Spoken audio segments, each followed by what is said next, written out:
ಗೊಂದಲ ಇರೋದ್ರಲಿಂತ ನಾವು ಯಾರು ಸ್ಪಷ್ಟವಾಗಿ ಒಂದು ಗಟ್ಟಿ ನಿರ್ಧಾರಕ್ಕೆ ಬರದೆ ಒಂದು ಗಟ್ಟಿಯಾದ ಹೋರಾಟ ಮಾಡಲಾರದ ಸಂದರ್ಭಕ್ಕಾಗಿ ಈ ರೀತಿ ಇವತ್ತು ನಿರಂತರವಾಗಿ ನಮ್ಗೆ ನಿಮ್ಗೆ ಅನ್ಯಾಯ ಅನ್ಸುತ್ತದ. ಇವತ್ತಾದ್ರೂ ಕೂಡ ತಿಳ್ಕೊಂಡು ಸರ್ ಏನ್ ಹೇಳಿರಲ್ಲ ಅದಷ್ಟು ಸತ್ಯ, ಅದೆಷ್ಟು ವಾಸ್ತವ, ಅದಷ್ಟು ಏನಪ್ಪಾ ಅಂದ್ರೆ ನಾವು ಇವತ್ತು ಮನವರಿಕೆ ಮಾಡ್ಕೋಬೇಕಾಗಿದೆ. ಒಂದು ಯಾವುದೋ ಒಂದು ಸಮುದಾಯ ತಾನು ಕಾನೂನು ಬಾಹಿರವಾಗಿ ಪರಿಶಿಷ್ಟ ಪಂಗಡಕ್ಕೆ ಸೇರಿ ಇವತ್ತು ನಾವು ಯಾರು ಸಂವಿಧಾನಬದ್ಧವಾಗಿ ಏನಪ್ಪಾ ಅಂದ್ರೆ ಲೋಕಸಭೆ ರಾಜ್ಯಸಭೆ ಅನುಮೋದನೆಯೊಂದಿಗೆ ರಾಷ್ಟ್ರಪತಿಯವರ ಅಂಕಿತದಿಂದ ಇವತ್ತು ನಾವು ಪರಿಶಿಷ್ಟ ಪಂಗಡಕ್ಕೆ ಸೇರಿವಿ. ಕೇಂದ್ರ ಸರ್ಕಾರ ಅದರ ಆಧಾರದ ಮೇಲೆ ಗೆಜೆಟ್ ನೋಟಿಫಿಕೇಶನ್ ಮಾಡಿದ. ಆರಂಭದಲ್ಲಿ ಕೂಡ ರಾಜ್ಯ ಸರ್ಕಾರ ಅದರ ಅನುಮೋದನೆಯ ಜೊತೆಗೆ ಅದನ್ನೂ ಒಂದು ಸುತ್ತೋಲೆ ಬಿಡಿ ಬಹಳ ಸರಳವಾಗಿ ಏನಪ್ಪಾ ಅಂದ್ರೆ ಪರಿಶಿಷ್ಟ ಪಂಗಡ ಜಾತಿ ಪ್ರಮಾಣ ಪತ್ರ ನೀಡಬೇಕಿತ್ತು, ಅದು ಮುಂದೂ ನೀಡ್ತಿತ್ತು. ಆ ಸಂದರ್ಭಕ್ಕೆ ಏನಪ್ಪಾ ಅಂದ್ರೆ ಗೋವಿಂದ ಕಾರಜೋಳ ಒಬ್ಬ ಕೆಟ್ಟ ವ್ಯಕ್ತಿ ಬಂದು ಇದು ತಳವಾರ ಅವ್ರದದ ಇವ್ರದ ನೀವೆಲ್ಲರೂ ಸೇರಿ ತಗೋಬೇಕಂತೇಳಿ ಅಸಂಬಂಧವಾದ ಹೇಳಿಕೆ ನೀಡಿ ಅವತ್ತು ಹಾಳುಗೊಳಿಸದ. ಅದರ ಪರಿಣಾಮ ಇವತ್ತಿಗೂ ಕೂಡ 5 ವರ್ಷ ಆದ್ರೂ ಹೋಗ್ತಾ ಇಲ್ಲ. ಇವತ್ತು ಏನಪ್ಪಾ ಅಂದ್ರೆ ನಾವು ಅದನ್ನೇ ಏನಪ್ಪಾ ಅಂದ್ರೆ ಸಹಿಸಿಕೊಂಡು ಸುಮ್ಮಿದ್ದೇವೆ ಅಂದ್ರೆ ಇವತ್ತು ಇಲ್ಲಿ ನಂಬಲ್ಲಿ ಕಲಬುರಗಿಯಲ್ಲಿ ಮೊನ್ನೆ ಅಲ್ಲಮ ಪ್ರಭು ಪಾಟೀಲ್ ಅಂದ್ರ ಮತ್ತೊಬ್ಬ ಅಂತಾನ ನನ್ಗೆ ಮತ್ತೊಬ್ಬ ಅಂತ. ಇದರಿಂದ ನೀವು ಎಷ್ಟು ದಿನ ಇದೇ ರೀತಿ ಹೋರಾಟ ಮಾಡ್ಕೊತ ಹೋಗ್ತೀರಿ? ಮತ್ತೊಬ್ಬ ಯಾವ ನಿಮ್ಗೆ ಸೌಲಭ್ಯ ಸಿಗೋ ಸಂದರ್ಭದ ಮತ್ತೊಂದು ನಿಮ್ಗೆ ಏನಪ್ಪ ಡ್ಯಾಮೇಜ್ ಮಾಡಂತ ಹೇಳಿಕೆ ಹೇಳ್ತಾನ. ಅದಕ್ಕೆ ಅಂತ ಕೆಟ್ಟ ಮನಸ್ಥಿತಿ ಇರೋಂಥ ಜನಪ್ರತಿನಿಧಿಗಳಿಗೆ ಮತ್ತೆ ಅವರೊಂದಿಗೆ ನಮ್ಮೂರಿಗೂ ಕೂಡ ನೀವು ಗಟ್ಟಿ ದನಿಯಲ್ಲಿ ಕೇಳಬೇಕಾಗ್ಯದ. ಇನ್ನೊಂದು ತಳವಾರ ಎಲ್ಲಿ ಅದ ತೋರಿಸಬೇಕಲ್ಲ. ಈ ದೇಶದೊಳಗೆ ಇರೋದು ಸಂವಿಧಾನ ಲಿಖಿತವಾಗ್ಯದ, ಮೌಖಿಕವಾಗಿಲ್ಲ ಮತ್ತು ಅಲಿಖಿತವಾಗಿಲ್ಲ. ಅಂದ್ರೇನು? ಯಾವುದೇ ರೀತಿ ಅಮೂರ್ತ ರೂಪದಲ್ಲಿಲ್ಲ, ಒಂದು ಮೂರ್ತ ರೂಪದಾಗದ. ಬರವಣಿಗೆಯಲ್ಲಿ ಅದದು, ಬಾಯಿ ಮಾತಿನಲ್ಲಿಲ್ಲ. ಇಲ್ಲಿ ಏನಾದ್ರೂ ಒಂದು ಕಾನೂನು ಸುವ್ಯವಸ್ಥೆ ನಡಿಬೇಕಾದ್ರೆ ಲಿಖಿತವಾಗಿ ಒಂದು ದಾಖಲಾತಿ ರೂಪದಲ್ಲಿ ಅದೊಂದು ಏನಪ್ಪಾ ಅಂದ್ರೆ ಸಂವಿಧಾನಬದ್ಧವಾಗಿ ನಡಿಬೇಕಾಗ್ಯದ. ಆದ್ರೆ ಇವರೆಲ್ಲ ಇಲ್ಲಿ ತನಕ ಇಷ್ಟೆಲ್ಲ ಸಮಸ್ಯೆಗಳು ಹೇಳ್ತಾರ. ಅಧಿಕಾರಿಗಳು ನೀವು ಈ ತಳವಾರಲ್ಲ ಆ ತಳವಾರ ಅಂತ ಹೇಳ್ತಾರ, ಜನಪ್ರತಿನಿಧಿಗಳು ನೀವು ಬೇರೆ ಇರಿ, ಸರ್ಕಾರ ನೀವು ಬೇರೆ ಅಂತ ಹೇಳ್ತಾರಲ್ಲ. ಬರೀ ಅದು ಹೇಳುತ್ತಿರುವುದು ಹಾರಿಕೆ ಉತ್ತರ, ಬಾಯಿ ಮಾತಿನಿಂದ. ನೀವು ಇಲ್ಲಿ ಹೀರಿ ಅಂತೇಳಿ ತೋರಿಸಿದಾಗ ನಾವು ಇವತ್ತು ಓಪನ್ ಚಾಲೆಂಜ್ ಅದ. ನಾವು ಇವತ್ತೇ ತಳವಾರ ಸರ್ಟಿಫಿಕೇಟ್ ಕೇಳಲ್ಲ, ಮತ್ತೆ ನಾವು ಕೊಟ್ಟಿವಿ, ನೀವು ನಮಗೇನು ಕೊಟ್ಟಿಲ್ಲ ಅವು ಕೂಡ ನೀವು ಹೊಳ್ಕೊಡ್ತೀವಿ. ನೀವು 5 ವರ್ಷ ತನಕ ಒಂದು ಸಮುದಾಯ ಉದ್ದೇಶವಾಗಿ ಇಟ್ಕೊಂಡು ನಿರಂತರವಾಗಿ ಇಲ್ಲಿ ಕಾನೂನು ಉಲ್ಲಂಘನೆ ಆಗ್ತದ, ಸಂವಿಧಾನ ಏನಪ್ಪ ಅಂದ್ರೆ ಉಲ್ಲಂಘನೆ ಆಗ್ತದ. ಮಾತೆತ್ತಿದ್ರೆ ಎಲ್ಲರೂ ಕೂಡ ನಾವು ಸಂವಿಧಾನವಾಗಿ ಏನಪ್ಪಾ ಅಂದ್ರ ಎಲ್ಲರೂ ನಾವು ಸಮಾನತೆಯಿಂದ ಕಾಣ್ತೀವಿ. ಬುದ್ಧ ಬಸವ ಅಂಬೇಡ್ಕರ್ ಅವರಂತ ತತ್ವ ವಿಚಾರಗಳನ್ನ ಇಟ್ಟುಕೊಂಡು ನಾವು ಸರ್ಕಾರ ಮುನ್ನಡೆಸ್ತೀವಿ. ನಾವು ಸಾರ್ವಜನಿಕರ ಏನಪ್ಪಾ ಅಂದ್ರೆ ವ್ಯವಸ್ಥೆಗೆ ನಾವು ಯಾವುದೇ ಕುಂದು ಕೊರತೆ ಇಲ್ಲದಂಗೆ ನೋಡ್ಕೋತೀವಿ. ಇಲ್ಲಿ ಬಡವ ಬಲ್ಲಿದ ದೀನ ದಲಿತ ಇವತ್ತು ಹಿಂದುಳಿದ ಅಲ್ಪಸಂಖ್ಯಾತರಿಗೆ ನಾವು ಏನಪ್ಪಾ ಅಂದ್ರ ಸಾಮಾಜಿಕ ನ್ಯಾಯ ಕೊಡ್ತೀವಿ ಅಂತೀರಿ. ಎಲ್ಲಿ ಸ್ವಾಮಿ ನೀವು ದೀನ ದಲಿತರಿಗೆ, ಹಿಂದುಳಿದವರಿಗೆ, ಅಲ್ಪಸಂಖ್ಯಾತರಿಗೆ ಸಾಮಾಜಿಕ ನ್ಯಾಯ ಕೊಡ್ಲಿಕ್ಕೆ ನೀವು? ಸಾಮಾಜಿಕ ನ್ಯಾಯ ಅಂದ್ರೆ ಇದೇನಾ ನಿಂಬುದು? ಒಂದು ಸಮುದಾಯನ ಉದ್ದೇಶವಾಗಿಟ್ಟುಕೊಂಡು ಅದಕ್ಕೆ ಪೂರ್ತಿ ಏನಪ್ಪಾ ಅಂದ್ರೆ ಕೆಳಮಟ್ಟ ತೊರೆಯುವುದು ಅದರ ಒಂದು ಗಟ್ಟಿ ಬೇರ್ಗಳಾದಂತ ಸಾಮಾಜಿಕ, ಶೈಕ್ಷಣಿಕ, ಆರ್ಥಿಕ ಏನಪ್ಪಾ ಒಂದು ರಾಜಕೀಯ ಶಕ್ತಿಯನ್ನ ನೀವು ಪೂರ್ತಿಯನ್ನು ಕಿತ್ತುಕೊಂಡಿದ್ದೀರಲ್ಲ. ಹಾಗಾದ್ರೆ ಒಂದು ಸಮುದಾಯ ಹೇಗೆ ಗಟ್ಟಿ ಆಗಕ್ಕೆ ಸಾಧ್ಯ ಆಗ್ತದ? ಇವತ್ತು ಪ್ರತಿಯೊಂದು ಸಮುದಾಯ ಇಲ್ಲಿ ಹೇಗೆ ರಾಜ್ಯ ಆಶ್ರಯದೊಳಗ ಕೆಲವೊಂದು ಏನಪ್ಪಾ ಅಂದ್ರೆ ಕುಟುಂಬಗಳಿರ್ತಿದ್ವು, ಇವತ್ತಿನ ಸಂದರ್ಭದಲ್ಲಿ ರಾಜ್ಯ ಆಶ್ರಯದಲ್ಲಿ ಯಾವುದೇ ಸಮುದಾಯಕ್ಕೆ ರಾಜ್ಯ ಸಿಗಲಿಲ್ಲ ಅಂದ್ರೆ ಅವು ಮುಂದಿನ ದಿನಗಳಲ್ಲಿ ನಶಿಸಿ ಹೋಗ್ತಾವ. ಹಲವಾರು ಸಮುದಾಯಗಳು ಇವತ್ತ ಸಂಖ್ಯೆ ಬಲನೆ ಕಡಿಮೆ ಆಗಿ ಹೋಗ್ಬಿಟ್ಟದ. ಕಾರಣ ಅಲ್ಲಿಯ ರಾಜಕೀಯ ಮುಖಂಡರಿಲ್ಲರ ಮಟ್ಟಿಗೆ, ಅವ್ರಿಗೆ ರಾಜಕೀಯ ಆಶ್ರಯ ಇಲ್ಲರ ಮಟ್ಟಿಗೆ, ಅವ್ರಿಗೆ ರಾಜಕೀಯ ಶಕ್ತಿ ಇಲ್ಲರ ಮಟ್ಟಿಗೆ. ಇವತ್ತು ಏನೇ ಒಂದು ನಿರ್ಣಯ ಆಗ್ಬೇಕಾದ್ರೆ ರಾಜಕೀಯ ಇಚ್ಛಾಶಕ್ತಿ ಇತ್ತಂದ್ರೆ ಅದು ಯಾವ್ದು ಸಮಸ್ಯೆನೇ ಅಲ್ಲ ಎಂದು ಕೇಳಿರ್ಬೇಕು ನೀವು. ಏನಪ್ಪಾ ಅಂದ್ರೆ WES ಅಂತ ಒಂದು ಇದು ಕೊಟ್ಟರು, ಎಕನಾಮಿಕ್ಸ್ ವೀಕರ್ ಸೆಕ್ಷನ್ ಅಂತ ಕ್ರಿಯೇಟ್ ಮಾಡೋರು ಒಂದು EWS ಅಂತ ಕೇಳಿರ್ಬೇಕು ನೀವು. ಅದು ಕಾನೂನು ಬಾಹಿರವಾಗಿರೋದು. ಅದಕ್ಕೆ ನೇರ 10% ಕೊಟ್ಟು ಅವಾಗ ಎಲ್ಲಿತ್ತು ನಿಮ್ಮ ಸಂವಿಧಾನ? ಅದಕ್ಕಾಗಿ ಯಾರು ಹೋರಾಟ ಮಾಡಿದ್ರು? ತುರಂತ ಯಾರು ಕೇಳಿದ್ರು? ನಿಮ್ಮ ರಾಜಕೀಯ ಉದ್ದೇಶಕ್ಕಾಗಿ, ನಿಮ್ಮ ಸ್ವಲಾಭಕ್ಕಾಗಿ ನೀವು ಏನಪ್ಪಾ ಅಂದ್ರೆ ಯಾರಿಗೆ ಬೇಕಾದ್ರೆ ನೀವು ಏನಪ್ಪಾ ಅಂದ್ರೆ ಸೌಲಭ್ಯ ಕೊಡ್ತೀರಿ. ಇಲ್ಲಿ ಒಂದು ಸಮುದಾಯ ಎಲ್ಲ ಸೌಲಭ್ಯದಿಂದ ವಂಚಿತವಾಗಿ ಇವತ್ತೇನಪ್ಪ ಅಂದ್ರೆ ರೋಡಿಗಿಳಿದು ಹೋರಾಟ ಮಾಡಕತ್ತದ. ನನಗೆ ಬೇಕಾಗಿದೆ, ನನ್ನ ಹಕ್ಕದ, ಇದು ನನ್ನ ಸ್ವಾತಂತ್ರ್ಯದ, ನನ್ನ ಸಮುದಾಯದ ಮಕ್ಕಳಿಗೆ ಇದರಿಂದ ಅನುಕೂಲ ಆಗ್ಬೇಕದ, ನನ್ನ ಕುಟುಂಬ ಅನುಕೂಲ ಆಗ್ಬೇಕದ, ನನ್ನ ಇಡೀ ಸಮುದಾಯದಲ್ಲಿ ಉದ್ಧಾರ ಆಗ್ತದ. ಈ ಸರ್ಟಿಫಿಕೇಟ್ ನನ್ನ ಕಾನೂನು ಬಾಹಿರ ಏನಪ್ಪಾ ಅಂದ್ರೆ ಬಾಹಿರವಾಗಿ ಬಂದಿಲ್ಲ, ಕಾನೂನಾತ್ಮಕವಾಗಿ ನಾನು ಸಿಕ್ಕಿರುವಂತ ಈ ಸೌಲಭ್ಯ ನೀವು ಕಿತ್ತುಕೊಳ್ಕತ್ತೀರಿ, ಕಿತ್ತುಕೋದು ತಪ್ಪ ಅಂತೇಳಿ ಇವತ್ತು ನಾವು ಬೀದಿಗಳು ಹೋರಾಟ 5 ವರ್ಷದಿಂದ ಮಾಡ್ತಾ ಇದೀವಿ. ಇವತ್ತಿಗೂ ಕೂಡ ಯಾವುದೇ ಸರ್ಕಾರ ಆಗಲಿ, ಜನಪ್ರತಿನಿಧಿಗಳಾಗ್ಲಿ, ಅಧಿಕಾರಿಗಳಾಗಲಿ ಅದ್ರ ಮ್ಯಾಗ ಯಾವುದೇ ರೀತಿ ಕಾಳಜಿ ತೋರಿಸ್ತಾ ಇಲ್ಲ, ನಮ್ಗೆ ಸರ್ಟಿಫಿಕೇಟ್ ಕೊಡ್ತಾ ಇಲ್ಲ. ಹಾಗಾದ್ರೆ ಎಲ್ಲಿ ಸಂವಿಧಾನ ಉಳಿತದ? ಸಂವಿಧಾನ ಎಲ್ಲಿ ಜಾರಿಗೆ ಬರ್ತದ? ಎಲ್ಲಿ ಕಾನೂನು ಉಳಿತದ? ಇದು ಕಾನೂನು ಯಾರಿಗಾಗ್ಯದ? ಇದು ಬರೀ ಮೇಲ್ವರ್ಗದವರು, ಅಧಿಕಾರದಲ್ಲಿರುವವರು, ರಾಜಕಾರಣಿಗಳು, ಸರ್ಕಾರ ನಡೆಸೋರಿಗೆ ಮಾತ್ರ ಈ ದೇಶದ ಸಂವಿಧಾನ ಕಾನೂನು ಮಾತ್ರ ಜಾರಿಯಲ್ಲಿದೆ. ಉಳಿದವರಿಗೆ ನಮ್ಗೆ ಯಾರಿಗಿಲ್ಲ. ನಾವೆಲ್ಲರೂ ಏನಪ್ಪಾ ಅಂದ್ರೆ ಇಲ್ಲಿ ಗುಲಾಮರಂತ್ರ ಇದೀವಿ. ನಾವು ಗುಲಾಮರ ತರ ನೋಡ್ತಾ ಇದ್ದಾರೆ ಇಲ್ಲಿ ನಮ್ಗೆ. ನಾವು ಎಲ್ಲಿ ತನಕ ಗುಲಾಮಗಿರಿ ಒಪ್ತೀವಿ ಅವ್ರು ಅಲ್ಲಿ ತನಕ ಗುಲಾಮಗಿರಿ ಮಾಡ್ತಾರೆ. ನಾವು ಎಲ್ಲಿ ತನಕ ದಬ್ಬಾಳಿಕೆ ಸಹಿಸ್ಕೋತೀವಿ ಅವ್ರು ನಮ್ಮ ಮ್ಯಾಗ ದಬ್ಬಾಳಿಕೆ ಮಾಡ್ತಾರೆ. ಕ್ರಿಯೆಗೆ ಪ್ರತಿಕ್ರಿಯೆ ಆಗಬೇಕು, ಏಟಿಗೆ ಎದುರೇಟ್ ಆಗಬೇಕು. ಇದಕ್ಕಾಗಿ ರಕ್ತ ಕ್ರಾಂತಿ ನಡಿಬೇಕು. ನೀವೆಲ್ಲರೂ ನಿಮ್ಮ ನಿಮ್ಮ ಸಲುವಾಗಿ ನಿಮ್ಮ ನಿಮ್ಮ ರಕ್ತ ನಿಮ್ಮ ನಿಮ್ಮ ಬೆವರು ರಕ್ತ ರೂಪದಲ್ಲಿ ಸುರಿಸಿ ನಡೆದು ನೀವೇನಪ್ಪ ನಿಮ್ಮ ಸಂವಿಧಾನ ನಿಮ್ಮ ಹಕ್ಕು ನೀವು ಇವತ್ತು ಕಿತ್ಕೋಬೇಕು. ನೀವು ಇವತ್ತು ಇದು ನಿಮ್ಮ ಹಕ್ಕದ, ಕೇಳಿ ಪಡೆದ್ರೆ ಭಿಕ್ಷೆ ಆಗ್ತದ. ನೀವು ಕೇಳಿ ಪಡೆಯುವಂತ ಕೆಲಸ ಮಾಡಬೇಡ್ರಿ, ಕಿತ್ತಿ ತಗೋಂತ ಕೆಲಸ ಮಾಡ್ಬೇಕು. 2 ಸಾರಿ ಕಿತ್ತಿ ತಗೊಂಡಿವಿ ನಾವು. ಈಗ ಆಗಾಗಲೇ ಈ ತಳವಾರು ಒಂದ್ ಸಾರಿ ಕಲಬುರಗಿ ತಹಸೀಲ್ ಕಾರ್ಯಾಲಯ ಮುತ್ತಿಗೆ ಹಾಕಿ ಯಂಕಣ್ಣಗೌಡನ ಒಬ್ಬ ದುಷ್ಟ ಇದ್ದ, ಅವ ಪಕ್ಕ ಏನಪ್ಪ ಅಂದ್ರ ಸ್ವಜಾತಿ ಮಾಡ್ತಿದ್ದ. ಅವ ಅಧಿಕಾರದಲ್ಲಿ ಗೊತ್ತು, ಯಾವುದೇ ಒಬ್ಬ ಅಧಿಕಾರಿ ಸ್ವಜನ ಪಕ್ಷಪಾತ ರಾಜಕಾರಣ ಮಾಡಂಗಿಲ್ಲ. ಆದ್ರೂ ಕೂಡ ಅಧಿಕಾರದಲ್ಲಿ ಗೊತ್ತು, ಅವನದೇ ಆದ ಒಂದು ವಾಟ್ಸ್ಆಪ್ ಗ್ರೂಪ್ ಕ್ರಿಯೇಟ್ ಮಾಡ್ಕೊಂಡು ಇಡೀ ರಾಜ್ಯದ ತುಂಬಿರಂತ ಎಲ್ಲಾ ಗ್ರೇಡ್ 2 ತಹಸೀಲ್ದಾರ್ ಅದ್ರೊಳಗೆ ಸೇರಿಸ್ಕೊಂಡು ನೀವು ಮ್ಯಾಗ ಇವ್ರಿಗೆ ಸರ್ಟಿಫಿಕೇಟ್ ಕೊಟ್ಟರೆ ನಿಮ್ಗೆ ಅನ್ಯಾಯ ಆಗ್ತದೆ ಎಲ್ಲರೂ ಬ್ಲಾಕ್ ಮೇಲ್ ಮಾಡ್ತದ. ಅವನು ಈ ರೀತಿ ಮಾಡೋ ಸಂದರ್ಭದಾಗ ಖುದ್ದು ಹೋಗಿ ಅವನ ಚಲನವಲನಗಳು ನಾವು ಏನಪ್ಪ ನೋಡಿ ವಿಡಿಯೋ ಮಾಡ್ಕೊಂಡು ಬಂದ್ ಮಾಡಕ್ಕ ಅವಾಗ ಸೈಲ್ಗಟ್ಟ, ಅವಾಗ ಅವ್ನಿಗೆ ಹೋಗಿ ಮುತ್ತಿಗೆ ಹಾಕಿ ಸೋಮಂದೇವ್. ಹೀಗೆ ಬಹಳ ನಮ್ಮ ಜೊತೆಗೆ ಬಹಳ ಷಡ್ಯಂತ್ರ ರೂಪಿಸ್ತಾರ. ನಮ್ಮ ಜೊತೆಗೆ ಇದ್ದಂಗೆ ಮಾಡ್ತಾರ, ನಮ್ಮವ್ರ ತರನೇ ವರ್ತಿಸ್ತಾರ, ನಮ್ಮವ್ರಿಗೆ ಹಿಡ್ಕೊಂಡು ನಮ್ಮನ್ನೇ ನಮಗೆ ಬಲಿ ಕೊಡ್ಲಕತ್ತಾರ. ಈ ರೀತಿ ಏನಪ್ಪ ಅಂದ್ರೆ ನಡೆದಿರುವಂತ ಸೂಕ್ಷ್ಮತೆಗಳನ್ನು ಇಡೀ ಸಮುದಾಯ ತನ್ನ ಸೂಕ್ಷ್ಮ ಗ್ರಹಿಕೆಯಿಂದ ಗಮನಿಸಿದಾಗ ಮಾತ್ರ ಸಾಧ್ಯ ಆಗ್ತದ. ಇನ್ನೊಬ್ಬರ ಮನಸ್ಥಿತಿ ಏನದ, ಅದು ಹ್ಯಾಂಗದ ಅನ್ನೋದು ನೀವು ಕೂತು ವಿಶ್ಲೇಷಣೆ ಮಾಡಿಲ್ಲ ಅಂದ್ರ ಎದುರಾಳಿ ಏನಪ್ಪ ಅಂದ್ರೆ ನಮ್ಗೆ ಏನ್ ಅನ್ಯಾಯ ಮಾಡ್ತಾರ ನಿಮ್ಗೆ ಅರ್ಥ ಆಗಲ್ಲ. ಈಗ ನಾಳೆಗೆ ನಾನು ಬರ್ತೀನಿ, ಮತ್ತೊಬ್ಬರು ಬರ್ತಾರ, ಆದ್ರೆ ಅವರ ಉದ್ದೇಶಗಳು ಏನೋ ನೀವು ತಿಳ್ಕೊಬಹುದು. ಇಲ್ಲಿ ನಾನು ಬಂದಿದ್ದೀನಿ, ಇದ್ರೊಳಗೆ ನನ್ನ ಉದ್ದೇಶ ಏನದಂತ ತಿಳ್ಕೊಲಾರ್ದೆ ನೀವು ನನ್ನ ಬೆನ್ನ ಹತ್ತೋದು ತಪ್ಪ. ಪ್ರತಿಯೊಬ್ಬ ಪ್ರಜ್ಞಾವಂತ ಮಾಡ್ಬೇಕೇ ಜವಾಬ್ದಾರಿ ಇದು. ಇವನು ಏನೋ ಕಾರಣ ಇಟ್ಕೊಂಡ್ಬಂದಾರ, ನಮ್ಮ ಕಾರಣ ಏನಿಲ್ಲ. ಇಷ್ಟದ ನಾವ್ ಯಾವುದೇ ರಾಜಕೀಯ ಆಗಲಿ ಮತ್ತೊಂದಕ್ಕಾಗಲಿ ನಮ್ಮ ಸ್ವಾರ್ಥಕ್ಕಾಗಿಲ್ಲ. ನಂದು ಒಂದು ಸ್ವಾರ್ಥ ಏನದ, ನಿಮ್ಮ ಜೊತೆಗೆ ನಂದು ಒಂದು ಸರ್ಟಿಫಿಕೇಟ್ ಉಳಿತದ, ನಿಮ್ ಜೊತೆಗೆ ನನಗೂ ಒಂದು ಸರ್ಟಿಫಿಕೇಟ್ ಸಿಗ್ತದ. ನಂದು ಉಳಿದ್ರೆ ನಿಮ್ದು ಉಳಿತದ, ನಿಮ್ದು ಉಳಿದ್ರೆ ನಂದು ಉಳಿತದ. ಇದ್ರೊಳಗೆ ಮತ್ತೇನೂ ಇಲ್ಲ. ಯಾವುದೋ ಅಧಿಕಾರ ಬರ್ತದ, 5 ವರ್ಷ ಇರ್ತದ, ಹೋಗ್ತದ. ಈ ಸರ್ಟಿಫಿಕೇಟ್ ನಿಮ್ಮ ಇಡೀ ಈ ದೇಶದೊಳಗ ಸಂವಿಧಾನ ಇರೋ ತನಕ, ಇಡೀ ಈ ದೇಶದೊಳಗ ಮತ್ತೆ ರಾಜ ಪ್ರಭುತ್ವ ಬರೋ ತನಕನು, ಇಲ್ಲಿ ಈ ಸಂವಿಧಾನ ಜಾರಿಗಿದ್ದ ತನಕನು ನಿನ್ ಸರ್ಟಿಫಿಕೇಟ್ ಇರ್ತದ. ಅದು ಅಲ್ತರ ಜೀವಂತವಾಗಿರ್ತದ. ಅದು ಅಲ್ತರ ಜೀವಂತವಾಗಿದ್ರೆ ನಿನ್ನ ಹೊಲ ಮನಿಗಿಂತಲೂ ಹೆಚ್ಚು ಮೌಲ್ಯಯುತವಾದ ಸಂಪತ್ತದು ನಿನ್ನ ಸರ್ಟಿಫಿಕೇಟ್. ನಿನ್ನ 100 ಎಕರೆ ಹೊಲ ನಿನ್ ಒಂದಿನ ಏನಪ್ಪಾ ಅಂದ್ರೆ ಬರ್ಡ್ ಆಗಿ ಬೀಳ್ಬೋದು, ಆದ್ರೆ ಈ ಸರ್ಟಿಫಿಕೇಟ್ ಬರ್ಡ್ ಆಗಿ ಬೀಳಲ್ಲ. ಇದು ಹಲವಾರು ಸೌಲಭ್ಯಗಳದಾವ. ನಿಮ್ಗೆ ಯಾರಿಗೂ ಕೂಡ 1 ಕೋಟಿ ರೂಪಾಯಿ ಕೊಟ್ಟು ನಿಮ್ಮ ಮಕ್ಕಳಿಗೆ ಏನಪ್ಪಾ ಅಂದ್ರೆ ಮೆಡಿಕಲ್ ಸೀಟ್ ಕೊಡಿಸ್ಲಿಕ್ಕಾಗಲ್ಲ. ಲಕ್ಷ ರೂಪಾಯಿ ಕೊಟ್ಟು ನಿಮ್ಮ ಮಕ್ಕಳಿಗೆ ಇಂಜಿನಿಯರ್ ಸೀಟ್ ಕೊಡ್ಲಿಕ್ಕಾಗಲ್ಲ. ನಿಮ್ಮ ಮಕ್ಕಳಿಗೆ ಏನಪ್ಪಾ ಅಂದ್ರೆ ಉಚಿತವಾಗಿ ಹಾಸ್ಟೆಲ್ ಕೊಡ್ಲಿಕ್ಕೆ ಸಾಧ್ಯವಾಗಲ್ಲ. ನಿಮ್ಮ ಮಕ್ಕಳಿಗೆ ಯಾವುದೇ ರೀತಿ ಉನ್ನತ ಶಿಕ್ಷಣ ಕೊಡ್ಬೇಕಾದ್ರೆ, ವಿದೇಶ ಶಿಕ್ಷಣ ಕೊಡ್ಬೇಕಾದ್ರೆ, ನಿನ್ನ ಹೊಲ ಬೇಕಾದ್ರೂ ಕೂಡ ಇವತ್ತೇನಪ್ಪ ಅಂದ್ರೆ ರಾಜ್ಯ ಸರ್ಕಾರದಲ್ಲಿ ಸೌಲಭ್ಯದ, ಕೇಂದ್ರ ಸರ್ಕಾರದ ಅನುದಾನದಲ್ಲಿ ನಿಮ್ಗೆ ಹಲವಾರು ಸರ್ಕಾರದ ಸೌಲಭ್ಯಗಳು ಕೊಡ್ತಾವ. ನಿನ್ನ ಮಕ್ಕಳಿಗೆ ಮುಂದಿನ ದಿನಗಳಲ್ಲಿ ಡಾಕ್ಟರ್ ಇಂಜಿನಿಯರ್ಸ್ ಆಗಿ ಮಾಡಬಹುದು. ನೀವು ಯಾರಿಗೂ ಹೊಲ ಇಲ್ಲದವ್ರಿಗೂ ಕೂಡ 25 ಲಕ್ಷ ರೂಪಾಯಿ ನಿಮ್ಗೆ ಏನಪ್ಪಾ ಅಂದ್ರೆ ಧನ ಸಹಾಯ ಮಾಡ್ತದ. ಅದ್ರೊಳಗೆ ನೀವು ಹೊಲ ತಗೋಬಹುದು. ಈ ರೀತಿ ಹಲವಾರು ಯೋಜನೆಗಳದಾವ.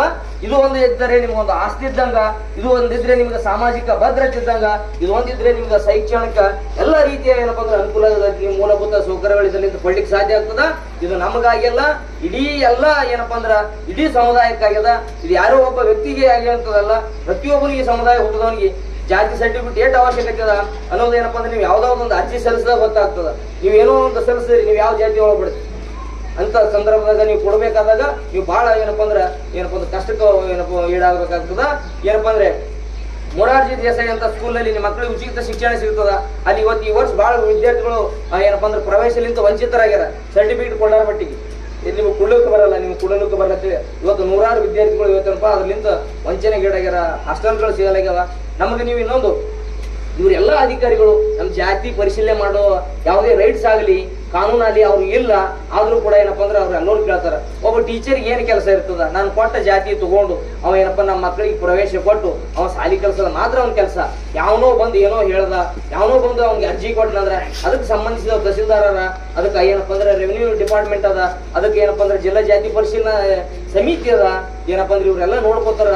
ನಿಮ್ಗೆ ಏನೂ ಗೊತ್ತಿಲ್ರಿ, ಇವ್ರು ತಂದು ಕೊಟ್ಟಾರ ಹಚ್ಕೊಂಡೆ ಅಂತ ಹೇಳಿದ್ರೆ ಯಾರೋ ಬಂದು ಇವ್ರು ಮಾತಾಡ್ತಾರ. ಅವ್ರಿಗಿಂತ ಮೊದಲು ಇವರೇ ತೆಗೆದು ನೋಡಿ ಕಿಕ್ಕಿ ಹರಿದು ಈ ಜಾತಿ ಬರಲ್ಲ.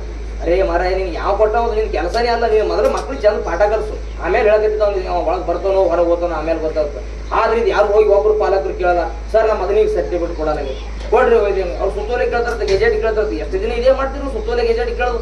ಸರ್ಕಾರ ಏನು ಕತ್ತಿ ಹರು ಉದ್ದುತ್ತದೆ ಏನು? 5 ವರ್ಷದ ತನ ಅಧಿಕಾರಿಗಳೇನು ಕತ್ತಿ ಕೈಲಿಗೆ ಹೋಗಿರಿ ನೀವು?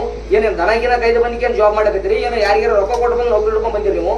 ಕತ್ತಿ ಸುಳೆ ಮಕ್ಕಳಾಯ್ತು ಮೆಟ್ಟ ಹೊಡೆದು ಸೀದಾ ನಿಮ್ಮ ಮಕ್ಳಿಗೆ ಅಡ್ಮಿಷನ್ ತಗೋತಾರ. ನಾಳೆಗೆ ಆ ತಹಸೀಲ್ದಾರ್ ಹಿಡಿದು ಹೇಳ್ಕೊಂಡು ಬರೋಕೆ ಯಾಕೆ ಕೇಳಲ್ಲ ನೀವು? ನಿನ್ ಕೆಲಸ ಏನದ? ನಾನು ಅಲ್ಲ ಸರ್ಟಿಫಿಕೇಟ್ ಕೊಡು ಅಲ್ಲ ಪ್ರೂವ್ ಮಾಡ್ತಾನೆ, ನಾನು ಯಾಕೆ ಕಂಪ್ಲೇಂಟ್ ಮಾಡ್ತಾನೆ? ಅದಕ್ಕೆ ಪ್ರತ್ಯೇಕ ಕಾನೂನು ವ್ಯವಸ್ಥೆ ಅದ. ಅದಕ್ಕೆ ಯಾವನು ಹೇಳ್ತಾನೆ ಬರೀ 4B ಪೋರ್ವಿಗೆ ಪೋರ್ಯಾಪನ ಅದ ಹೇಳ್ರವನಿಗೆ ಪೋರ್ವಿ ಹತ್ರ ಅರ್ಜಿ ಕೊಡ್ತಾನ. ಪೋರ್ವಿ ಪ್ರಕಾರ ಇವನಿಗೆ ಅನ್ಕೊಂಡು ಜಾತಿ ಪರಿಶೀಲನೆ ಮಾಡ. ಅಲ್ಲಿ ಹೊಂಬ ಸುಳೆ ಮಗನೇ ಪೋರ್ಯಪ್ಪನು ನಮ್ ಸಲುವಾಗಿ ಅದ. ಇನ್ನಂತ ಹೊಂಬ ಸುಳೆ ಮಕ್ಕಳು ಬಂದು ಕೇಸ್ ಕೊಟ್ರ ಅದಕ್ಕೆ ನನ್ನ ಮೇಲ್ಮನಿಗೆ ಹೊರಕ್ಕೆ ಪೋರ್ಯಪ್ಪ ಅವಕಾಶ ಕೊಡ್ತದ. ಕೇಳ್ರಿ, ನೀವು ಮಾತಾಡ್ಬೇಕು. ನೀವು ಎಂತಾನೆ ಕೇಳ್ತೀರಿ. ನಮ್ಗೆ ರಕ್ತ ಕುದಿತ ಒಬ್ಬೊಬ್ಬ ರೈತರು ಒಬ್ಬೊಬ್ಬರ ಬಡ ವಿದ್ಯಾರ್ಥಿಗಳ ತಂದೆ ತಾಯಿ ನಮ್ಗೆ ಫೋನ್ ಮಾಡಿದಾಗ ನಮಗ್ ಸಿಕ್ಕಂತ ಸೌಲಭ್ಯಗಳನ್ನ ತಗೊಡಲ್ಲ. ನೀವ್ ಯಾಕೆ ಸುಮ್ಕೊಂಡಿರ್ತೀರಿ ಅಂತೀನಿ.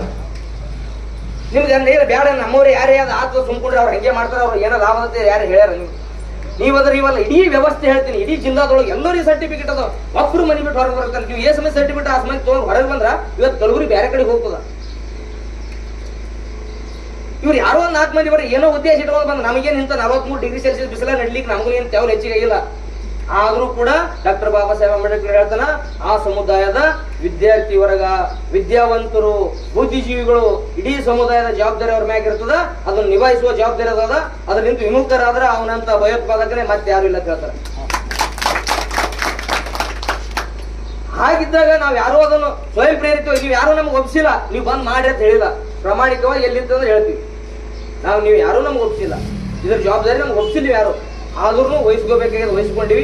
ಅದು ನಮ್ ದೊಡ್ಡತನೋ ಅಥವಾ ಏನೋ ಗೊತ್ತಿಲ್ಲ, ಆದ್ರೆ ಮಧ್ಯದಲ್ಲಿ ಬಿಡಂತ ಮನಸ್ಥಿತಿ ನಮಗಿಲ್ಲ. ಅದಕ್ಕೆ ನೀವು ದಯವಿಟ್ಟು ಸ್ವಂತ ಕಟ್ಟಿ ನಿಲ್ರಿ. ಇದ್ರೊಳಗೆ ನೀವು ಪಾಲುದಾರರಾಗಿ ಹೋರಾಟ ಮಾಡಿದ್ರೆ ನಿಮ್ದೇನು ಸರ್ಟಿಫಿಕೇಟ್ ಯಾರು ಕಿಸ್ಕೊಂಡು ಹೋಗಲ್ಲ, ಸಿಗುತ್ತದೆ ನಿಮಗ. ಮತ್ತೆ ಬಂದ್ರೆ ನಿಮ್ಗೆ ಏನಾರ ಅನ್ಯಾಯ ಆಗ್ತಿತ್ತಂದ್ರೆ ಬರಬೇಡ್ರಿ ಯಾರು. ಏನ್ರಿ ನಮ್ಗೆಲ್ಲ ಹೇಳ್ಯಾರ, ನಮ್ಗೆಲ್ಲ ನಮ್ದು ಮುಖಂಡ್ರು ಹೇಳ್ಯಾರ, ಅವ್ರು ಹೇಳ್ಯಾರ ನಾವು ಬಂದ್ರೆ ಅನ್ಯಾಯ ಆಗ್ತದೆ, ನಾವು ಬರಲ್ಲ ಅನ್ನಂಗಿತ್ತು ಅಂದ್ರೆ ಬೇಡ. ಇಲ್ಲ, ನಿಮ್ಗೆ ನ್ಯಾಯ ಬೇಕು. ನಿಮ್ಮ ಮಕ್ಕಳ ಬಗ್ಗೆ ಉಜ್ವಲವಾದ ಭವಿಷ್ಯ ನಿಮ್ ಕಣ್ಣೆದ್ರೆ ಬೇಕಂದ್ರೆ, ಅವ್ರ ಬಗ್ಗೆ ಒಳ್ಳೊಳ್ಳೆ ಕನಸುಗಳು ಕಂಡಿದ್ರೆ ಅಂದ್ರೆ ಅವ್ರ ಜೀವನ ಏನಪ್ಪಾ ಅಂದ್ರೆ ಮುಂದಿನ ದಿನಗಳಲ್ಲಿ ಬಹಳ ಸುಭಿಕ್ಷವಾಗಿ, ಬಹಳ ಸುಂದರವಾಗಿ, ಸುಖಕರವಾಗಿ ಇರಬೇಕನ್ನೋದು ಯಾವ ತಂದೆ ತಾಯಿಗಳ ಕನಸದ ಅವರು ಮಾತ್ರ ಈ ಪಾದಯಾತ್ರೆಯಲ್ಲಿ, ಈ ಹೋರಾಟದಲ್ಲಿ ತಪ್ಪದೇ ಭಾಗವಹಿಸಿ. ಅದು ಈ ನಿಮ್ಮ ಕನಸುಗಳು ಪೂರೈಸುವಂತ ಹೋರಾಟ ಇದು. ಇದಕ್ಕೆ ನಾವು ಈ ಬರೀ ಒಂದೇ ಸಾರಿ ಹೋರಾಟ ಏನಪ್ಪಾ ಅಂದ್ರ ಕೈಗೆತ್ಕೊಂಡು ತಾರೀಕಿಗೆ ಅಂತ್ಯಕ್ಕೆ ಬರಬೇಕು. ನಾವು ಅಲ್ಲಂದ್ರೆ ನಾವು ಮನೆಗೆ ಹೋಗ್ಬೇಕು, ಬೇಕಂದ್ರೆ ಇನ್ನಿತರ ಜಾತಿಗಳಿಗೆ ಯಾವ ರೀತಿ ಸರ್ಟಿಫಿಕೇಟ್ ಕೊಡಬೇಕು ಹಂಗೆ ಕೊಡ್ಬೇಕು. ಅಲ್ಲ ಕೊಡಲ್ಲ ಅಂದ್ರೆ ಸೀದಾ ಸರ್ ಹೇಳಿದ್ರೆ ನಮ್ಮ ಎದುರು ತಂದು ಡಾಕ್ಯುಮೆಂಟ್ ಇಡಬೇಕು. ನೀ ತಳವಾರ ಇದೆ, ನೀನು ಕೊಡ್ಲಿಕ್ಕೆ ಬರಲ್ಲ ಅಂತ ಹೇಳ್ಬೇಕು. ಯಾಕಂದ್ರೆ ನೀವು ಇಲ್ಲಿ ತನಕ ಒತ್ತಿ ಕೊಟ್ಟು ಯಾಕೆ ಹೇಳ್ತೀವಿ ಅಂದ್ರೆ ಇಲ್ಲಿ ಲಿಖಿತ ಸಂವಿಧಾನದ, ಇಲ್ಲಿ ಬೇರೆ ತಳವಾರ ಅಂತ ಹೇಳ್ತಾರ ಒಂದು, ಆ ಬೇರೆ ತಳವಾರ ನಮ್ಗೆ ತೋರಿಸ್ಬೇಕು. ಇರೋದು ಒಂದೇ ಒಂದು ತಳವಾರ 88 ತಳವಾರ. ಅದನ್ನೇ ಏನಪ್ಪ ಅಂದ್ರೆ ಕ್ಲಾರಿಫಿಕೇಶನ್ ಕೇಳಿದ 88 ತಳವಾರ ಹೇಳಿರಿ. ತಳವಾರ ಬಾರ್, ತಳವಾರ ಬೋಯ ನೀವು ಅವಾಗ ಏನಪ್ಪಾ ಅಂದ್ರೆ ಕೆಟಗರಿ ಒಂದಿದ್ದಾಗ ಕೊಡ್ತಿರಲ್ಲ, ಈ ಅಬ್ಲಿಕ್ ಇದ್ದಿದ್ದು ಏನು ಬೇರೆ ಅಲ್ಲ.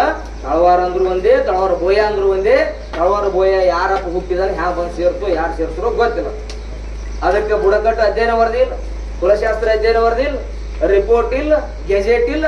ಸುಮ್ಮನೆ ಮನ್ಸಿಗೆ ಬಂದಾಗೆ ಬಂದ್ಕೊಂಡಿರ್ತದು. ಯಾರು ಹೇಳೋರು ಕೇಳೋರೇ ಇಲ್ಲ. ಎಲ್ಲಿ ತನಕ ಇದು ಅಂಧ ಕಾನೂನ? ಎಲ್ಲಿ ತನಕ ಖಾಸಗಿ ಸರ್ಕಾರ ನಡೆಸ್ತೀರಿ ನೀವು?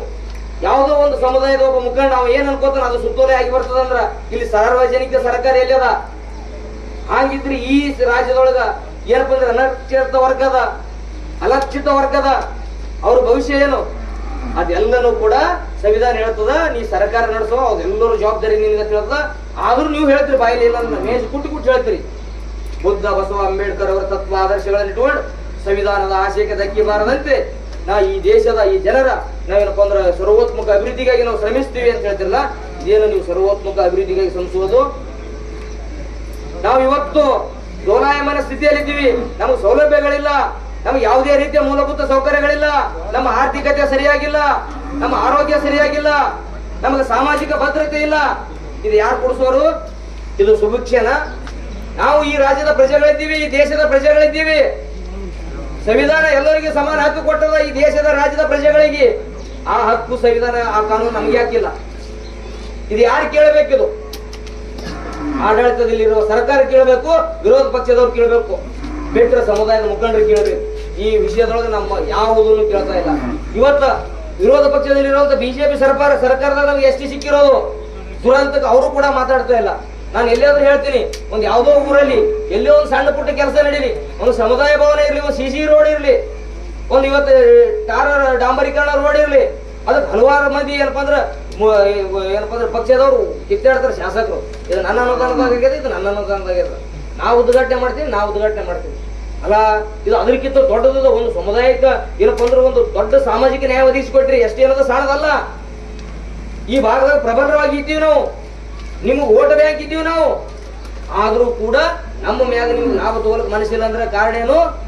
ಇವರು ನಾಳೆಗೆ ರಾಜಕೀಯವಾಗಿ ಬೆಳೆದು ಅಧಿಕಾರ ಗದ್ದಿಗೆ ಹಿಡ್ಕೊಂಡು ನಮ್ಮ ಎದುರು ಬಂದು ಕೂತು ನಮ್ಮ ಎದುರು ರಾಜಭಾರ ಮಾಡ್ತಾರೆ ಸುಳೆ ಮಕ್ಕಳು, ಇಲ್ಲೇ ಸಾಯಿಲಿ ಅನ್ನೋದು ನಿಮ್ಮ ಉದ್ದೇಶ ಅದ. ಹಾಗಾದಾಗ ಸಾಮಾಜಿಕ ನ್ಯಾಯ ಹೇಗಾಗ್ತದ್ರಿ? ಅದಕ್ಕೆ ಇವೆಲ್ಲ ಪ್ರಶ್ನೆಗಳು ನಮ್ಮಲ್ಲೆಲ್ಲ ನಿಮ್ಮೆಲ್ಲರಲ್ಲಿ ಇರ್ಬೇಕು, ನೀವೆಲ್ಲರೂ ಕೇಳ್ಬೇಕು. ಇದು ನಿಮ್ ಹಕ್ಕದ. ಯಾವ ವಿಚಾರ ಮಾಡಲ್ಲ ಮನುಷ್ಯವ ಕಲ್ಲಿನ ಮೂರ್ತಿದ್ದಂಗೆ. ಈ ತಲೆ ಎದಕ್ಕದ ವಿಚಾರ ಮಾಡ್ಲಕ್ಕದ? ನೀ ವಿಚಾರ ಮಾಡ್ಲಿಲ್ಲ, ನಿನ್ಗೆ ಆದಲ್ಲೇ ನಿನ್ಗೆ ಗೊತ್ತಿರ್ಲಿಕ್ಕ ಕಲಿಗೆ ನಿನ್ಗೆ ಏನ್ ವ್ಯತ್ಯಾಸ ಅದ? ಅಟ್ಲೀಸ್ಟ್ ಅದು ಗಟ್ಟಿರೇ ಆಗ್ಯದ, ನೀ ಅಷ್ಟು ಗಟ್ಟಿನೂ ಇಲ್ಲ. ಅದಕ್ಕೆ ಬಹಳ ಸಮಸ್ಯೆಗಳ ಇದ್ರೊಳಗ. ಎಲ್ಲನೂ ನಾವು ಏನಪ್ಪಾ ಅಂದ್ರೆ ಸರ್ ಹೇಳಿದಾಗ ನಾವು ಒಬ್ಬರೇ ಹೇಳೋದಾಗಲ್ಲ, ನಾವು ಒಬ್ಬರೇ ನಿಮಗೆ ಏನಪ್ಪ ನ್ಯಾಯ ಕೊಡ್ಸೋಕ್ಕಾಗಲ್ಲ. ನಿಮ್ಮ ನ್ಯಾಯ ನೀವೇ ತಗೊಂತ ಸಂದರ್ಭ ಬಂದದ, ನಿಮ್ಮ ನ್ಯಾಯ ನೀವೇ ಕೇಳ್ಬೇಕಾಗ್ಯದ. ಇಲ್ಲಿ ಯಾರೋ ಯಾವ್ದಾವ್ದೋ ಸಂದರ್ಭದ ಬಂದಾಗ ನೀವು ಬರೀ ಅಂದ್ರೆ ಅವ್ರವ್ರ ಸಂಸಾರ ಅವ್ರಿಗೆ ವಜ್ಜಾಗಿರ್ತದ. ಅವ್ ಈಗೇನಪ್ಪ ಹೋರಾಟ ಮಾಡೋರಿಗೆ ಸಂಸಾರ ಮನಿ ಮಠ ಇಲ್ಲ ತಿಳ್ಕೊಬೇಡ್ರಿ. ಎಲ್ಲರಿಗೂ ಸಂಸಾರ ಮನಿ ಮಠ ಅದ, ಮುಖಂಡರಿಗಿದ್ದಾಗ ನಮಗೂ ಅದ, ನಿಮ್ಗೂ ಅದ, ಎಲ್ಲರಿಗೂ ಅದ. ಆದ್ರೂ ಬಿಟ್ಟು ಯಾಕೆ ಕೆಲಸ ಮಾಡ್ಬೇಕಾಗ್ಯದ ಅಂದ್ರೆ ಸಮಾಜದ ನ್ಯಾಯಕ್ಕಾಗಿ, ಅದ್ರೊಳಗಿರುವಂತ ಶೋಷಣೆಯನ್ನು ತಡೆಯೋಕ್ಕಾಗಿ. ಎಲ್ಲ ನಿಮ್ಮೆಲ್ಲ ಏನಪ್ಪಾ ಅಂದ್ರೆ ಸಮುದಾಯದ ಪ್ರಬುದ್ಧರು, ವಿಚಾರವಾದಿಗಳು, ಮುಖಂಡರು ಎಲ್ಲರೂ ಜವಾಬ್ದಾರಿ ಅದ ಅಂತ ಹೇಳ್ತಾ ಈ ಒಂದು ಹೋರಾಟಕ್ಕ ನಾಳೆಗೆ ಏನಪ್ಪಾ ಅಂದ್ರ ಐತಾರ ಇರೋದ್ರಿಂದ ನಾವು ಮತ್ತೆ ಇಲ್ಲಿ ಬೇರೆ ಕಡೆಗೆ ಬಾಣಸಿರ್ಸಿಗೆ ಆ ಕಡೆ ಒಂದ್ ಸ್ವಲ್ಪ ಹೋಗಿ ಬರ್ತೀವಿ. ಸೋಮವಾರ ದಿವ್ಸ ಏನಪ್ಪಾ ಅಂದ್ರೆ ಯಡ್ರಾಮಿ ತಹಸೀಲ್ ಕಾರ್ಯಾಲಯಕ್ಕೆ ಹೋಗೋದ. ದಯವಿಟ್ಟು ಅವತ್ತು ಒಂದಿನ ಲಗ್ನಕ್ಕೆ ಬಂದಂಗ್ ಬರಿ, ದೇವ್ರಿಗೆ ಯಾವ್ದ್ರ ದೇವ್ರ ತಾಂಡಿಗೆ ಬಂದಂಗ್ ಬರಿ. ಸಮಾಜ ದೇವ್ರಿದ್ದಾಗ ದರಿದ್ರ ನಾರಾಯಣೋ ಹರಿ. ಸಮಾಜದ ಬಾಳ ಮಂದಿ ದರಿದ್ರದ, ಆ ದರಿದ್ರ ಸೇವೆ ಮಾಡ್ದಂಗಾಗ್ತದೆ. ನೀವು ದರಿದ್ರಿಗೆ ಯಾರು ಸೇವೆ ಮಾಡ್ತೀರಿ ಅವ್ರಿಗೆ ಪುಣ್ಯ ಬರ್ತದೆ. ದೇವ್ರಿಗೆ ಪುಣ್ಯ ಪೂಜೆ ಮಾಡಿದ್ರೆ ಪುಣ್ಯ ಬರ್ತದೋ ಬಿಡ್ತೋ ಗೊತ್ತಿಲ್ಲ. ದರಿದ್ರಿಗೆ ಯಾರು ಪುಣ್ಯ ಮಾಡ್ತೀರಿ? ದರಿದ್ರ ಅಂದ್ರೆ ಬಡವ, ನಿರ್ಗತಿಕ, ಅನ್ನ ನೀರ ಇಲ್ಲಾರ್ದವ. ಇವತ್ತು ನಾವು ಈ ಸೌಲಭ್ಯದಿಂದ ವಂಚಿತಾಗಿ ಅದೇ ಪರಿಸ್ಥಿತಿ ಬಂದಿರ್ತೀವಿ ನಾವು. ದರಿದ್ರ ನಾರಾಯಣೋ ಹರಿ ಅಂತ ಹೇಳ್ತಾರೆ. ಈ ಕಾರಣಕ್ಕಾಗಿ ನೀವೆಲ್ಲರೂ ಇಡೀ ಸಮಾಜದ ಏನಪ್ಪಾ ಅಂದ್ರ ಒಂದು ಸೇವೆ ಸಲ್ಲಿಸಾಗತ್ತದ. ನೀವು ದೇವ್ರ ಗುಡಿಗೆ ಅಂತೀರ ಬರೀ, ನೀವು ಏನಪ್ಪ ಸಮಾಜದ ನ್ಯಾಯಕ್ಕಾಗಿರೇ ಬರೀ, ಎದಕ್ಕಾಗಿರೇ ಬರೀ, ಒಟ್ಟ ಅಲ್ಲಿ ಬರ್ರಿ, ಸಮಾಜದ ನ್ಯಾಯಕ್ಕಾಗಿ ಬರೀ. ನ್ಯಾಯ ಕೊಡಿಸ್ಲಿಕ್ಕೆ ನೀವು ಒಬ್ಬರು ಪಾಲ್ದಾರಾಗಿರಿ. ಇಲ್ಲಿ ಎಲ್ಲರೂ ಮುಖಂಡ್ರು ನಾವು ಯಾರಿಗೆ ಕೇಳ್ತಿದ್ವಿ, ಯಾರ ನೇತೃತ್ವ ನಮಗೆ ಕೇಳ್ತಾರೆ. ಫೋನ್ ಹಚ್ಚಿದ್ವಿ, ನಿನ್ನ ನೇತೃತ್ವ ಅಂತ ಹೇಳಿ ನಾವು ಭಾಳ ಮಂದಿ. ಯಾಕೆ ಹ್ಯಾಂಗ ಈಗ ನೀನು ಸರ್ಟಿಫಿಕೇಟ್ ಬೇಕಿದ್ರೆ ನೀನೇ ಬರೋದು, ಈ ಜವಾಬ್ದಾರಿ ನೀನು ಹ್ಯಾಂಗ ಹಾಕೋದು ನೀನೇ ನಡೆಯೋದು. ಯಾರು ನಮಗಂತೂ ಹೊರಿಸಿಲ್ಲ, ನಾವು ಹೈಕೊಂಡು ಬಂದೀವಿ. ಈಗ ನಮ್ ಸರ್ಟಿಫಿಕೇಟ್ ಅದ, ಈಗ ಬಿಟ್ಟು ನೀವು ವಾಲಂದ್ರೂ ನಾವು ತಗೋಬೇಕಿದೆ. ನೀವೇ ಅದ ನಮ್ಗ ಇಲ್ಲಿ ಇಲ್ಲಾಂದ್ರೆ ಕಾಳಂತ ಬಿಂಬಿಸ್ಬಿಡ್ತಾರೆ. ಇವ್ರು ಹೇಗಿಲ್ರಿ ಸುಳ್ಳಲ್ಲ ಹೇಳಿದಿಲ್ಲ, ಬೇರೆ ತಳವರಲ್ಲಿ ಬೇರೆ ತಳವರ ನೋಡ್ರಿ. ಅದರ ಅಟ್ಟಿ ಹೇಳಿದ್ರೆ ಸಾಕು, ಅವ್ರು ಬಂದು ನಮ್ಮ ಕೇಸ್ ಮಾಡಿ ಶುರು ಮಾಡ್ತಾರ. ಬೇರೆ ತರ ಹೇಳಿದ್ರಪ್ಪ, ಎಲ್ಲಿ ಸರ್ಟಿಫಿಕೇಟ್ ಅಂತ ನೋಡೋಣ. ಅವ ಯಾವ ಬೇರೆ ತಳವರನವ ಅಧಿಕಾರಿಗಳು ಒಟ್ಟೆ ನಮಗೆ ಯಾರು ಕಂಪ್ಲೇಂಟ್ ಮಾಡ್ತಾರ ದೂರದಾರ ಒಟ್ಟೆ ಕೇಳಲಿ ಅವರು. ಅದು ಹ್ಯಾಂಗ ಕೊಡ್ತಾರೆ ನಿಮ್ಗೆ ನೋಟಿಸ್ ಅಂದ್ರೆ, ಇವತ್ತು ನೋಟಿಸ್ ಕೊಡ್ತಾರೆ, ನಾಳೆ ಮುಂಜಾನೆ 8ಕ್ಕೆ ನೀ ಅಲ್ಲಿ ಬರ್ಬೇಕು. ನೀ ಬಸ್ಸಿನೇ ಕೂತಿದ್ರೆ ಇಲ್ಲಿ ಹೋಗಿ ನೀ ಅಲ್ಲಿ ಮುಟ್ಲಿಕ್ಕೆ ಸೂರ್ಯ ಮುಗ್ತದ. ಮಂದಿಯಲ್ಲಿ ನಿಮ್ಮಲ್ಲಿ ಸ್ವಂತ ಗಾಡಿ ಇರೋ ತೊಗೊಂಡು ಹೋಗ್ತೀವಿ ಅಂತೇಳಿ ಎಲ್ಲರ ಬಳಿ ಇಲ್ಲ. ಇದಕ್ಕಾಗಿ ಹೋಗಿ ಇವ್ರು ಒಂದು ಅರ್ಜಿ ಕೊಟ್ಟ ನನಗೊಂದು ಕಾಲಾವಧಿ ಕೇಳೋಷ್ಟು ಯೋಗದಾನ ನಮ್ಮವ್ರ ಬಳಿ ಇಲ್ಲ. ಮನ್ಯಾಗ ಕೂತು ಬಿಡ್ತಾರ, ಅದು ರಿಜೆಕ್ಟ್ ಆಗ ಮನೆಗೆ ನೋಟಿಸ್ ಬರ್ತದ. ನೋಟಿಸ್ ಬಂದು ಹ್ಯಾಂಗ ಮಾಡೋದು? ಆಯ್ತು, ಅವ್ರು ರಿಜೆಕ್ಟ್ ಮಾಡಿಬಿಡ್ತಾರ, ಕಂಪ್ಲೇಂಟ್ ಮಾಡ್ತಾರ, ಕೋರ್ಟ್ಗೆ ಹೋಗ್ಬೇಕು. ನೀವು ಆ ಸರ್ಟಿಫಿಕೇಟ್ ಬಿಡಂಗಿಲ್ಲ, ಕೊಡಂಗಿಲ್ಲ. ಅದಕ್ಕೆ ನೀವು ಮತ್ತೆ ಕೇಸ್ ಹಾಕಿ ವಕೀಲ ಬಳಿ ತಿರುಗಾಡಿ ಮತ್ತೆ 1 ಲಕ್ಷ ರೂಪಾಯಿ ಹೆಚ್ಚಿಗೆ ಅದಕ್ಕೆ ಇಟ್ಟು ಯಾಕಿದೆ ಯಾಕೆ ಬೇಕು? ಯಾರಿಗೆ ಈ ಸಮಸ್ಯೆ ಬೇಡ. ಇದು ಹೇಳಿ ನಾವು ನಿಮಗೆ ಅಂಜಿಸುವ ಉದಾಹರಣೆ ಇಲ್ಲ. ಇದು ದಿನನಿತ್ಯ ನಾವು ರೇವಣ ಸಿದ್ದಣ್ಣವರು, ಐರೋಡೇಶ್ವರ ದಿನ ಇದೇ ಮಾಡ್ತೀವಿ. ಯಾರು ಹಿಂಗೆ ಮನ್ಯಾಗ ಮಕ್ಕೊಂಡಿರ್ತಾರ ಮೊದಲ ನಮ್ಗೆ ಯಾಕೆ ಬೇಕ್ರಿ ಆಗಂಗ ಆಗ್ತದೆ. ಮಕ್ಕೊಂಡ್ರು ದಿನ ನೋಟಿಸ್ ಬಂದು ಬುದ್ದಿರ್ತಾವ. ಅವ್ರಿಗೆ ಬುದ್ಧನ ಬರ್ತಾರ, ಸರ್ ಹಿಂಗಾಗಿ ಹ್ಯಾಂಗ ಮಾಡ ನಡ್ರಿ. ಎಷ್ಟು ಮಂದಿ ಒಬ್ಬೊಬ್ಬರಿಗೆ 1 ಲಕ್ಷ ರೂಪಾಯಿ ಅಂದ್ರ ಈ ಎತ್ತಪುರದಾಗ ಒಬ್ಬರಿಗೆ 43 ಮಂದಿ ಕೊಡ್ತಾರ. ನಾಳೆ ಇಲ್ಲಿನದವ 12,635 ಮಂದಿ ಅಕ್ಯುರೇಟ್ ಅವ್ರ ಬಳಿ ಡಾಕ್ಯುಮೆಂಟ್ ಅದ. ನೀವು ಇರ್ಬೋದು, ನಾವಿರ್ಬೋದು, ವಿತ್ ಕಾನೂನು ಬಾಹಿರವಾಗಿ. ಅದಕ್ಕೆ ನಾವು ಚಾಲೆಂಜ್ ಮಾಡಲ್ಲ. ಬಡ್ಡಿ ಸೇರಿಕೆ ಸುಮ್ಕುತ್ತೀವಿ ನಾವು. ಮಾಹಿತಿ ಹಕ್ಕು ಅಧಿನಿಯಮ 2 ಕಲಂ 8 ಅನ್ವಯ ಯಾರದೇ ವೈಯಕ್ತಿಕ ದಾಖಲಾತಿ ಕೊಡಲ್ಲ ಅಂತ ಕೊಡಬಾರದು ಕಾನೂನು ಹೇಳ್ತದ. ಅವ್ರ ಬಳಿ 16,000 ಏನಪ್ಪಾ ಅಂದ್ರೆ 635 ಮಂದಿ ದಾಖಲಾತಿ ಹ್ಯಾಂಗ್ ಬರ್ತದ? ನಾನು DC ಕೇಳಿದ್ರೆ ಯಾವ್ರನ್ನು ಬಾಯನ್ನ ಮಾತು ಬಂದಿದ್ರು ಸುಮ್ಕುತ್ತ. ಅದೇ ಕಲಂ 8 ಜಯದೊಳಗೆ ನೌಕರದನ್ನು ಕೊಡಂಗಿಲ್ಲ, ಆದ್ರೂ ತಗೊಂಡ್ರ. ಆದ್ರೆ ಇಲ್ಲಿ ಹೇಳ್ತಾ ಇದೀನಲ್ಲ, ಇಲ್ಲಿ ಹೈದರಾಬಾದ್ ಕರ್ನಾಟಕದ ಸಂಪೂರ್ಣ ಸಂವಿಧಾನ ಜಾರಿಯಲ್ಲಿಲ್ಲ. ಅದಕ್ಕಾಗಿಯೇ ನಾವು ಈ ಪಾದಯಾತ್ರೆ ಯಾಕೆ ಹಮ್ಮಿಕೊಂಡ್ವಿ ಅಂದ್ರೆ, ಕಲ್ಯಾಣ ಕರ್ನಾಟಕ ಭಾಗದಲ್ಲಿ ಸಂವಿಧಾನ ಜಾರಿಗೆ ಒತ್ತಾಯಿಸಿ ತಳವಾರರ ಪಾದಯಾತ್ರೆ ಅಂತ ಮಾಡಿದ್ದೀವಿ. ತಳವಾರ ವಿಷಯದಲ್ಲಿ ಇಲ್ಲಿ ಸಂವಿಧಾನ ಜಾರಿಗೇನೇ ಇಲ್ಲ. ಅದಕ್ಕೆ ದಯವಿಟ್ಟು ನೀವೆಲ್ಲರೂ ಇದರ ಬಗ್ಗೆ ಬಹಳ ಏನಪ್ಪಾ ಅಂದ್ರೆ ಆಲೋಚನೆ ಮಾಡಬೇಕಾದ. ಆಲೋಚನೆ ಹ್ಯಾಂಗಂದ್ರೆ ಜಪ ಮಾಡ್ದಂಗ ಆಗ್ಬೇಕು. ನಿಮ್ಗೆ ಜಪ ಮಾಡಿದಾಗ ಹ್ಯಾಂಗಾಗ ಒಬ್ಬ ಭಕ್ತ ಅಂದ್ರೆ ದೇವರಿಗೆ ಅವನಿಗೆ ಏಕತಾನ ಬೀಳ್ತಂತ. ಅವಾಗ ತಳವಾರ್ಗ ನಿಮಗೆ ಏಕತಾನ ಬಿದ್ದಾಗ ಅವಾಗ ಇದ್ರ ಸಮಸ್ಯೆ ಗೊತ್ತಾಗ್ತದ. ಅವಾಗ ನಿಮ್ಗೆ ಸರ್ಟಿಫಿಕೇಟ್ ಬೀಳ್ತದ. ಇಲ್ಲಾಂದ್ರೆ ಈಗ 5 ವರ್ಷ ಕಳ್ತೀವಿ, ಮುಂದೆ 10 ವರ್ಷ ಹಿಂಗೆ ಕಳಿತೀವಿ. ಇವತ್ತು ನಾವು 5 ವರ್ಷ ನಾವು ಬಿಟ್ಟು ಹೋಗ್ತೀವಿ, ಮತ್ತೊಬ್ಬ ಹೋರಾಟಗಾರ ಬರ್ತಾನ, ಅವನೊಂದು 5 ವರ್ಷ ಮಾಡ್ತಾನ, ಅವನು ಬಿಟ್ಟು ಹೋಗ್ತಾನ. ಮತ್ತೆ ಇಲ್ಲಿ ಹಾಳಾಗೋದು ನಿಮ್ಮ ಮಕ್ಕಳ ಭವಿಷ್ಯ, ಇಲ್ಲಿ ಮತ್ತೆ ಏನಪ್ಪಾ ಅಂದ್ರೆ ಅಲಕ್ಷಿತರ ಭವಿಷ್ಯ. ಈಗಾಗಲೇ ತಪ್ಪು ತಿಳ್ಕೊಬಾರ್ದು. ಅಧಿಕಾರದಲ್ಲಿ ಇರೋರು ನಮ್ಮವ್ರು ಇರ್ಲಿ, ಯಾರೇ ಇರ್ಲಿ, ಏನಪ್ಪಾ ಅಂದ್ರೆ ಮುಖಂಡರು ಅನ್ಸ್ಕೊಂಡವ್ರು ನಮ್ಮವ್ರು ಇರಲಿ ಯಾರಿರ್ಲಿ ಅವ್ರಿಗೆ ಯಾವುದೇ ಮೀಸಲಾತಿನೇ ಬೇಕಾಗಿಲ್ಲ ಅವ್ರಿಗೆ. ಯಾಕಂದ್ರೆ ಅವ್ರಿಗೆ ಎಲ್ಲ ರೀತಿಯ ಏನಪ್ಪಾ ಅಂದ್ರೆ ಸೌಲಭ್ಯಗಳು ಪಡೆಯುವಂತ ಸಾಮರ್ಥ್ಯದ ಆಯಾ ಪಕ್ಷಗಳು ಆಯಾ ಮುಖಂಡರು ಅವ್ರ ಮೇಲಿನ ಮುಖಂಡರು ಅವ್ರಿಗೆಲ್ಲ ಏನಪ್ಪಾ ನೋಡ್ಕೊಂಡು ಹೋಗ್ತಾರೆ. ನಿಮಗೆ ಯಾರು ನೋಡ್ಕೊಂಡು ಹೊಲನೇ ದುಡಿಬೇಕು, ಹೊಲ ಅತಿವೃಷ್ಟಿ ಅನಾವೃಷ್ಟಿ ಒಂದಿಟ್ಟು ಬೆಳೀತದ ಬೆಳೆಯಲ್ಲ, ಬೆಳೆದ್ರೆ ರೇಟ್ ಇರಲ್ಲ, ರೇಟ್ ಇದ್ರೆ ಬೆಳೆಯಲ್ಲ, ಬೀಜ ಗೊಬ್ಬರ ಏನಪ್ಪಾ ಅಂದ್ರೆ ರೇಟ್ ಪೂರ್ತಿ ಗಗನಕ್ಕೆ ಹೋಗಿ ಮುಟ್ಟ್ಯದ. ಎಲ್ಲ ಸಂಬಳಿಸ್ಕೊಂಡು ತೂಗಿಸ್ಕೊಂಡು ಮಕ್ಕಳದು ಮದುವೆ ಮುಂಜಿ ಬೀಗ್ರ ದೇವರ ದಿಂಗ್ರ ಇದೆಲ್ಲ ಎಲ್ಲಿದೆ ಆರ್ಥಿಕ ಸಾಮರ್ಥ್ಯ ಇದೆ, ಹ್ಯಾಂಗ ಸರಿ ತೂಗಿಸ್ತೀರಿ? ಇದ್ರ ಬಗ್ಗೆ ಒಬ್ಬರು ತಿಳಿಯಲ್ಲ. ಆಟ ಆದ್ರೂ ಇಷ್ಟೆಲ್ಲ ಕಷ್ಟ ಇದ್ರು ಕೂಡ ಮತ್ತ ಪ್ರತಿ ವರ್ಷ ಬ್ಯಾಸಿಗೆ ಬರ್ತಂದ್ರೆ ಸಾಲ ಮಾಡಿ ತಂದು ಜೋರು ಮಾಡ್ತೀವಿ. ಮತ್ತೆ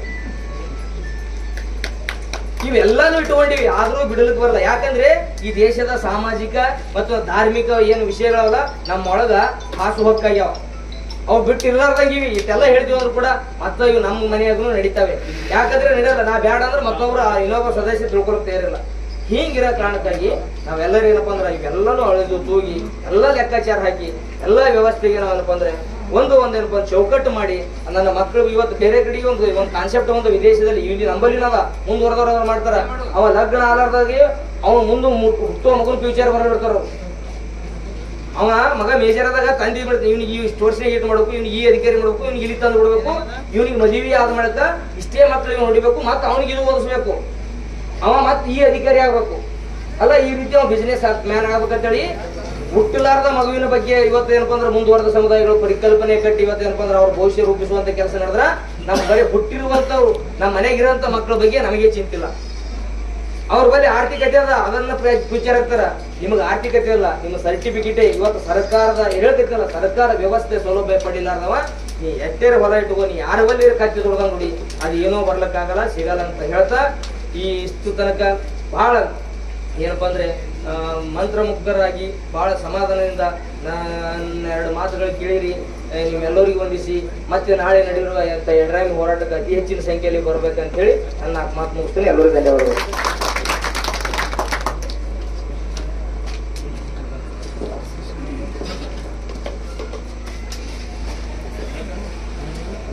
ಇದುವರೆಗೆ ಬಹಳ ಸವಿಸ್ತಾರವಾಗಿ ನಿಸ್ವಾರ್ಥ ಸೇರಿಸಿರ್ತಕ್ಕಂಥ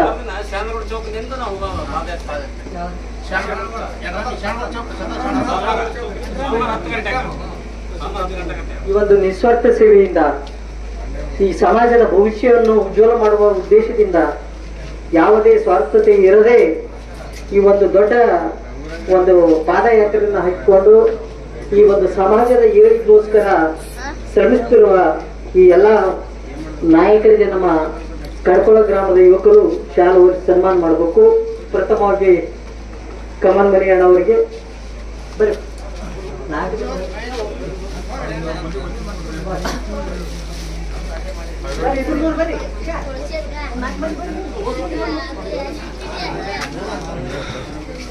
ಸಿದ್ದಪುರ ಕಮಲ್ ಮರಿ ಅವರಿಗೆ ಕಡಕೋಳ ಯುವಕ ಮಂಡಳಿಯಿಂದ ಶಾಲೆ ಓದಿಸಿ ಸನ್ಮಾನ.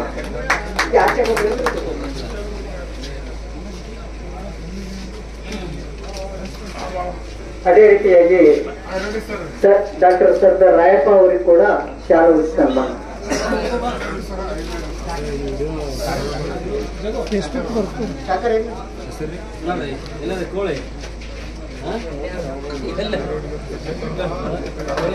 ಸಿದ್ಧಾರ್ಥ ಐರೋಳಿಗೆ ಅವರು ಬರ್ಬೇಕು ವೇದಿಕೆ ಮೇಲೆ. ಅಶೋಕ್ ಕಟ್ಟಿ ಅವರು ಬರ್ಬೇಕು ವೇದಿಕೆ ಮೇಲೆ. ಅಶೋಕ್ ಕಟ್ಟಿ ಅವರಿಗೆ ಶಾಲೆ ಓದಿಸಿ ಸನ್ಮಾನ.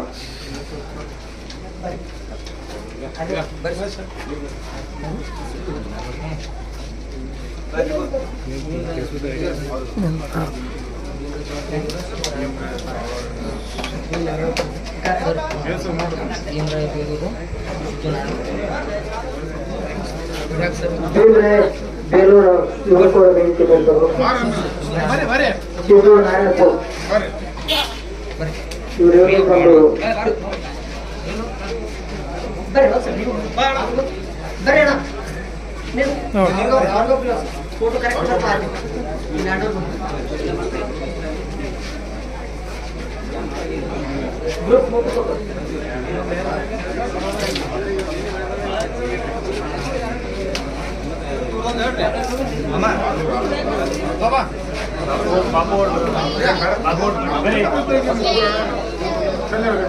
ಬಾಬುಗೌಡ ಕಾಳುಗುಂಡಿಗೆಯವರು ಇವರು ಕೂಡ ಶಾಲಾ ಸನ್ಮಾನ.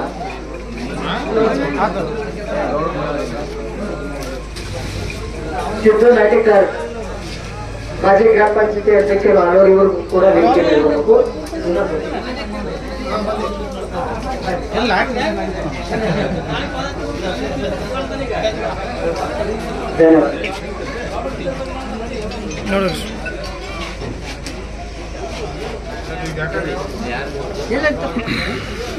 ಶಿವಣ್ಣ ಯಾಕೆ ಮುಂದಿನ ಹೋಯ್ತಾರ ಮೈಕ